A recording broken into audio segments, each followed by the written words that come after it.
கிரைஸ்தலாட். இன்றைய நாளுக்குரிய வேத வசனம் ரோமர் 11வது அதிகாரம் 33வது வசனம்.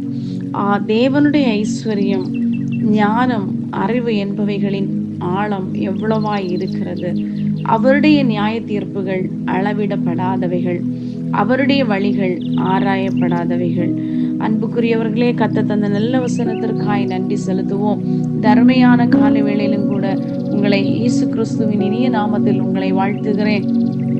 தேவனுடைய ஐஸ்வர்யம் என்பது அது வேதனையை நமக்கு தருவதில்லை. காரணம், உலக ஐஸ்வர்யம் நமக்கு வேதனையை உண்டு பண்ணும், வீழ்ச்சிகளை உண்டு பண்ணும், தாழ்ச்சிகளை உண்டு பண்ணும். ஆனால் கர்த்தரின் ஐஸ்வர்யமோ அது ஒரு நாளும் அதனோடு அவர் வேதனையை கூட்டி நமக்கு தருபவர் அல்ல. அவருடைய ஞானம் என்பது பரிசுத்தமுள்ளதாய் காணப்படுகிறது. ஞானம் என்பது என்ற கர்த்தருக்கு பயப்படுதலே ஞானத்தின் ஆரம்பம் என்று சொல்லி பார்க்கிறோம். நாம் கர்த்தருக்கு பயந்து அவர் வழியில் நடக்கும்போது நாம் பாக்கியவான்களாய் மாற்றப்படுகிறோம். ஆகையால் இந்த நாட்களிலே அவருடைய அறிவும் அவருடைய பாதைகளும் அவருடைய நியாய தீர்ப்புகளும் உண்மையும் உயர்ந்ததுமாய் காணப்படுகிறது. அவர் எல்லாவற்றையும் அதினதின் காலத்தில் நமக்கு எப்போது தேவை என்பதை, ஒரு பெற்றோர் ஒரு பிள்ளைக்கு எது தேவை என்பதை அறிந்து செய்வது போல, இல்லை என்றால் அவர்களை காட்டிலும் மேலானதாய் அவர் நமக்கு என்ன வேண்டும் என்பதை அவர் சகலத்தையும் அதினதின் காலத்தில் நேர்த்தியாய் செய்திருக்கிற தேவன். நித்தியத்தையும் அவர்கள் உள்ளத்திலே வைத்திருக்கிறார்.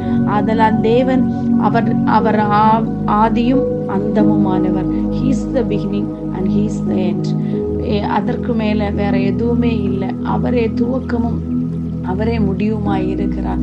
அவர் சொல்லாகும் கட்டளிட நிற்கும் என்று சொல்லி பார்க்கிறோம். அவருடைய வழிகள் ஆராயப்படாதவைகள் என்று சொல்லும் போது பாருங்கள், இஸ்ரவேல் ஜனங்கள் கானான் தேசத்துக்குள்ளாய் பிரவேசிக்க முன்பதாக பார்வோன் ஜனங்களை அந்த எகிப்து தேசத்திலே அவர்கள் அடிமையாய் ஜீவித்து புறப்பட்ட போது பாருங்கள், பார்வோன் ஒருவேளை ஒரு குறிப்பிட்ட சில வழிகள் மாத்திரம் அவனுடைய மேப்பில் தெரிஞ்சிருக்கும்.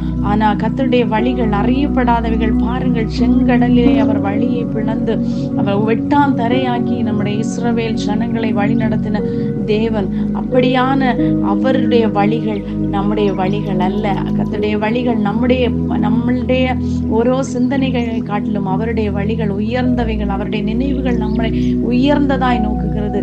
ஆகையால் காரணம், அவர் மரித்து உயிரோடு எழுந்து அவர் நமக்காய் பிதாவின் வலது பாரிசத்திலே இன்றைக்கும் நமக்காய் பரிந்து பேசுகிற தேவனாய் காணப்படுகிறபடியால் நாம் மேலானவைகளையே நாட வேண்டும், பூமியில் உள்ளவைகள் அல்ல. அவருக்குள் ஞானம், அறிவு என்பவைகள் எல்லாம் பொக்கிஷங்களாய் அடங்கி இருக்கிறது. ஆகையால் அந்த பொக்கிஷங்களை வாஞ்சிப்போம், கர்த்தரையே நேசிப்போம், அவருக்காய் வாழுவோம். அவர் தாமே உங்களை ஆசீர்வதிப்பாராக. ஆமேன். God bless you all.